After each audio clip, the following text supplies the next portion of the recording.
I am pleased to introduce our next session, which is 3 different designers from around the globe answering the question, what is your biggest challenge of 2020 and what is it different than you thought it would be? Anna Spina, an associate IALD and ALD director at large, has been working in the lighting design field for 18 years. And in that time, she has developed many lighting, hospitality, residential, and commercial projects in Brazil. Anna is a major projects leader at FPOV in Australia. Hi there, I am Anna Spina, and I am a lighting designer from FPOV Sydney, Australia, and IOG Director at Large. Today, I will share with you what is my biggest challenge of 2020 and what is different than I thought it would be. Just to give you an introduction about FPOV, the company where I work since 2016, when I arrived in Australia. We are an independent lighting consultant company, and we also have audiovisual designers in our team. So for some projects, we can offer an integrated lighting and AV system. Initially known as POV, Point of View, was founded in 2002 by David Becker in Sydney. In 2019, POV merged with Firefly, lighting design company based in London and Hong Kong. And then we became FPOV. Today, we are a global studio with more than 40 designers from many countries and with an incredible background diversity. We have in our team architects, interior designers, product designers, landscape architects, theater lighting designers, and a few more. More than 2,000 projects completed around the globe, including hotels, gaming, bar and restaurants, residential, retail, corporate, civic, and custom elements. Now, POV has representation in 9 cities in 6 countries: United Kingdom, Australia, Indonesia, and also Singapore, Hong Kong, and Dubai. As I mentioned in the beginning, the biggest challenge of 2020 came after a carefully and organized travel plan. In Lighting America and Europe, holidays in Brazil, and of course, projects around Asia and Australia. It was not easy to plan a good balance between family time and working overseas. As a major project leader, my role basically is managing large and complex projects, focusing on the excellent and timely outcomes for our clients. Connecting our designers across the studios and the design team, coordinating deadlines and making sure we deliver always the high quality information. In March, Australia was the first country closing the borders, and suddenly the world was in lockdown. All flights were cancelled, international fairs cancelled, and the virus was just spreading around so fast. End of March, all FPOV designers were working remotely. Also for us who were used to have conference calls with interior designers in the US, clients in Hong Kong, our global creative director in the UK, the pandemic allowed us to change our work dynamics. We all improved our communication skills and became more informal, especially for those with kids at home. Nowadays, platforms as Zoom, GoToMeeting, Microsoft Teams are essential to see our clients, suppliers, and to catch up with our team members. Another important tool for me is the global clock. To book meetings and sending calendar invites, first I check the clock to see if I am inviting someone in a reasonable work time. It's crazy meeting people from everywhere and think that we are all doing the same. But the bonus is, I haven't had to get on a plane for 9 months. I look forward for the next trip, but we discovered that big part of our work we can do remotely. However, lighting is sensorial. It's good to be there, focusing the lighting, setting up lighting scenes. We can see the space, not just with our eyes, but with our feelings. That's the best part.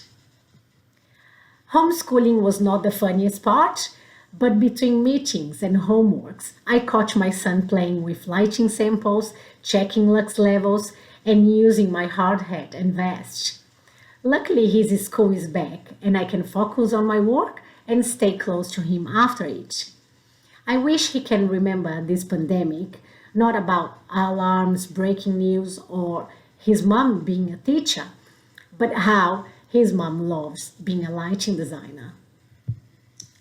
Thank you so much for being here. I hope you are enjoying this amazing Enlightening Americans 2020 and see you soon. The next speaker, Anne Boudreau, is a professional member of IALD and a member of the IALD Board of Directors. Anne founded the lighting design office Wonderfulight, based in Bordeaux, France. Anne lectures at an international level and has led numerous workshops all around the world. Hello, I'm Anne Bureau, founder of Wonderfulight and member of the board of directors of IALD.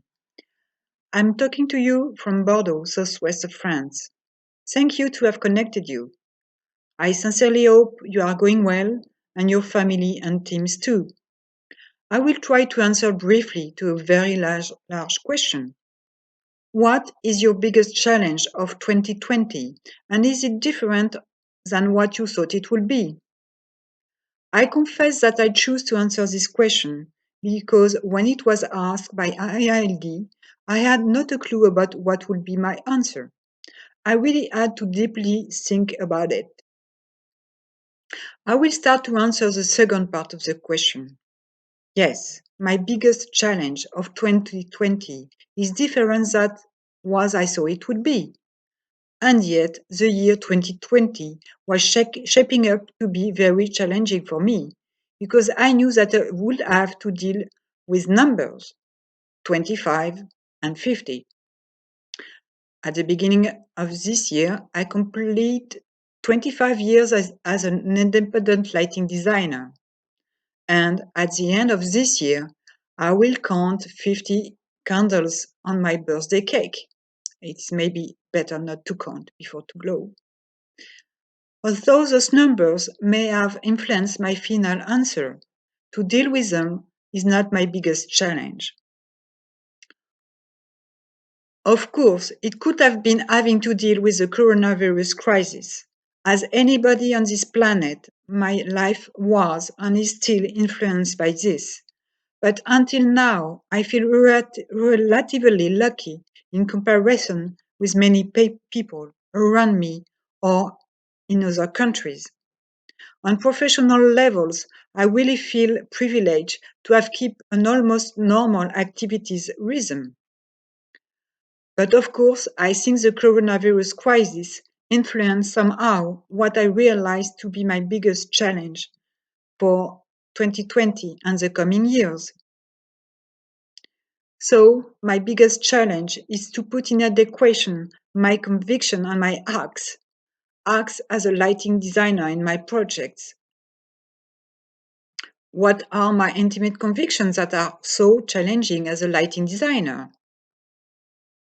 It is that our common biggest challenge is to preserve life on Earth and that there is no more time to waste for our own survival as humans, but not only. Our species has to stop to be, by its behavior, the mortal enemy of so many forms of life on Earth. Life on Earth is a unique treasure, and humans have to stop to selfishly stall in the treasure chest and risking global bankrupt of life. That is my intimate conviction. Why is it so challenging to harmonize my conviction and acts? I have a dilemma that I'm calling the paradox of lighting designer. The long natural evolution makes us diurnal animals. Our senses are poorly adapted to darkness and nighttime conditions in comparison with a lot of other species. But what are lighting designers making? They provide good visual condition and good visual experiences where and when the natural light conditions are not sufficient for humans. Where that means in places with not sufficient access to daylight. When that means during hours of night darkness when humans need extra light to use his vision. To summarize, as lighting designers, we provide artificial, non-natural, visual conditions for humans by using light. There is my dilemma, to want to respect the nature at large, providing non-natural visual conditions. I realize how now that I didn't choose an easy way when, as a lover of night, light, and darkness, I decide to dedicate my professional life to lighting design. It would have been more easy deciding to become a permaculture farmer, for example. But it is my paradox, maybe also yours, and I accept it. I'm interested since a very long time by the stakes of light on the environment and on our well-being. When I graduated in 1993 in industrial design, my thesis subject was the night, and the last chapter was about the night and the time, talking about jet lag, night workers, circadian rhythm, and the respect of the natural life at night.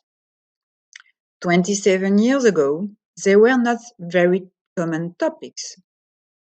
At the same time, I developed strong interest in light therapies and the influence of light on health. I used chromotherapy in my diploma project that was an incubator for prematurated babies. In 2017, with my friend Karolina Zelinska-Dabowska, we worked together the chapter about light and health in the book about our profession designed by ACE, the French Lighting Designer Association. I also early focused on natural effect of light at night, in the sky or in the living beings, plants and animals, and on life condition of nocturnal species. I believe since decades that those topics are very important issues for lighting design.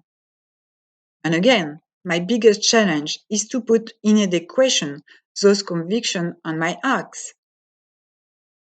So, why is it still challenging? Why didn't I find yet the ideal equation? I don't have the full answer about that. But first, prosaically, I will say that our clients don't pay for that. It is a brutal reality, but it is not a sufficient excuse.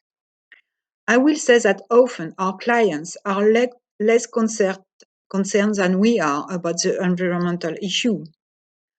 Of course, in all our projects, I try to be as respectful as possible, but I think we can do much more. Secondly, I have the impression that the only way our projects are evaluated to be nature-friendly or not is very bureaucratic.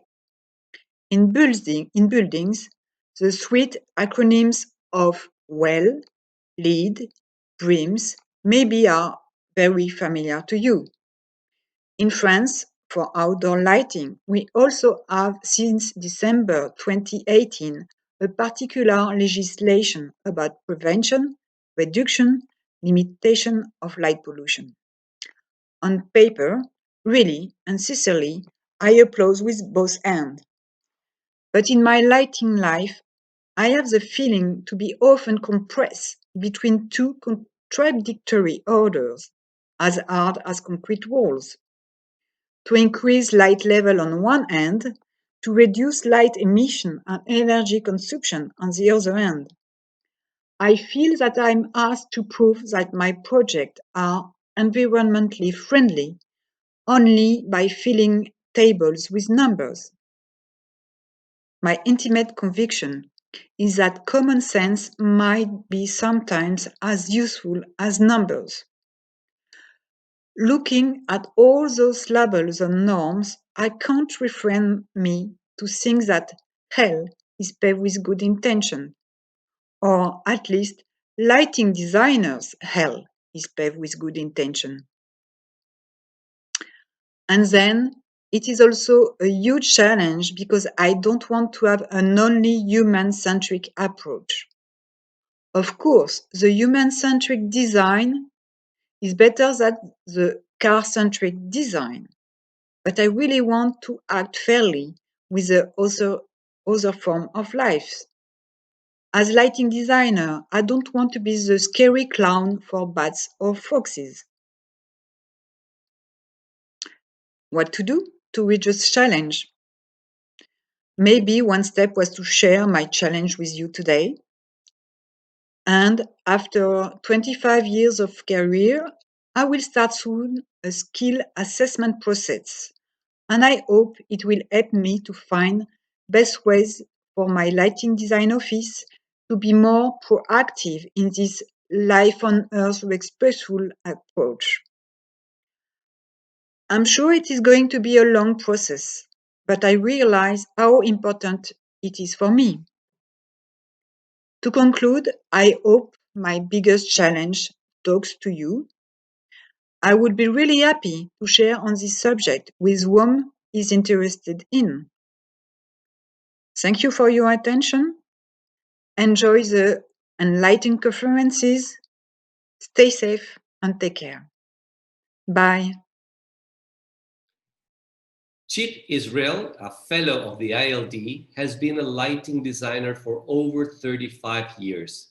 He founded Lighting Design Alliance, a full-service architectural lighting design firm which serves a variety of clients worldwide.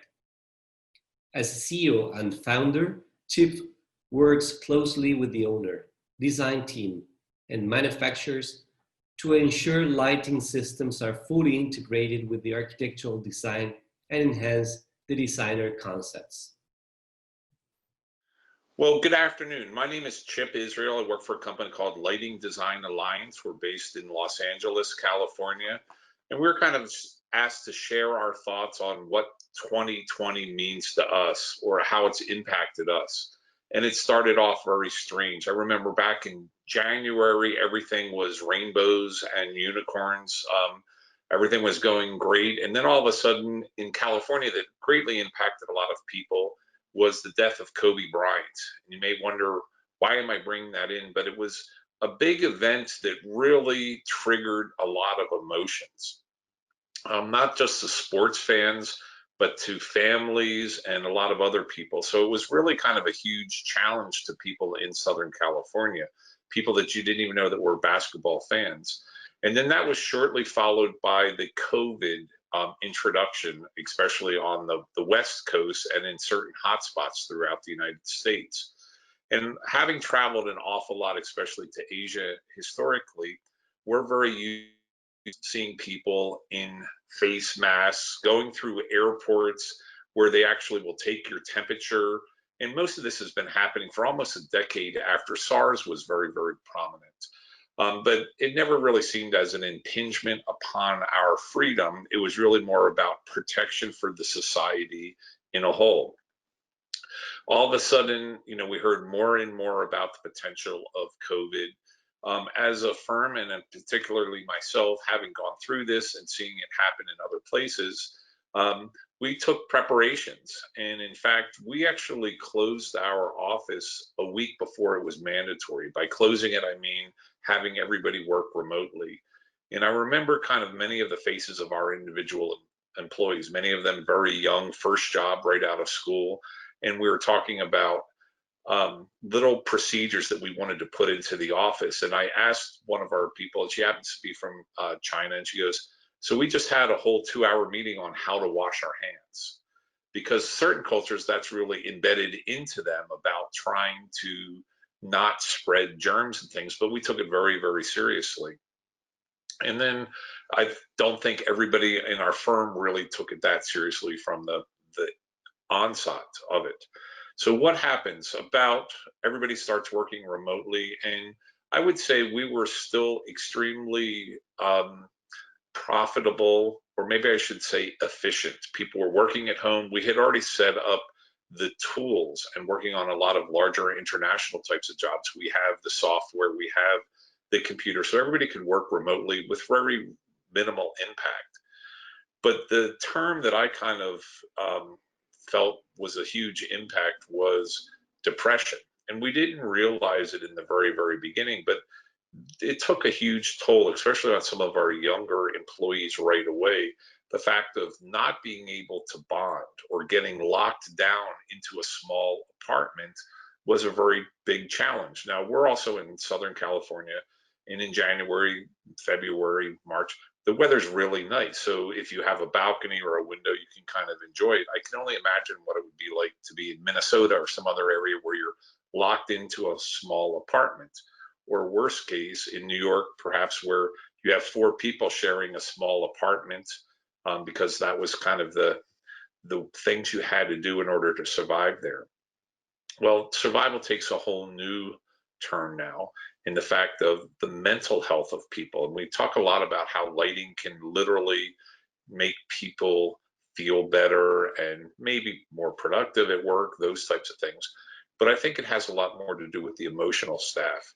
And for the young people, we kind of noticed it right away. They couldn't socialize, they couldn't go out. And I actually have a lung issue, so my wife had me on very strict lockdown. So I started to notice that, I missed the routine. And in fact, I kept most of my routine, even though everybody was working remote.